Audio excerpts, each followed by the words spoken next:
Today I am going to show you some home remedies for cough. Constant cough is irritable and need to be looked into.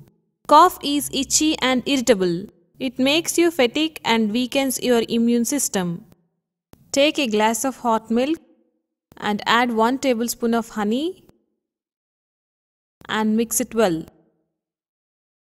This gives great relief to cough. Second home remedy for cough. Take some hot water.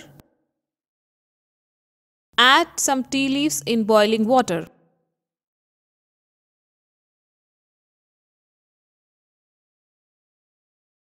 Now filter this black tea into a cup.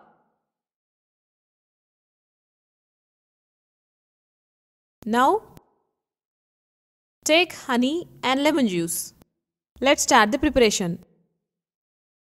Take a cup of black tea. Add 2 tablespoons of honey and 2 tablespoons of lemon juice. Mix it well. This black tea along with honey and lemon gives great relief to cough. Third home remedy for cough. For this we need apple cider vinegar and warm water. Let's start the preparation.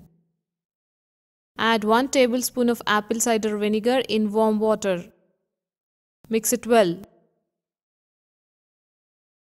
Take this 2 to 3 times in a day. You get relief by taking this.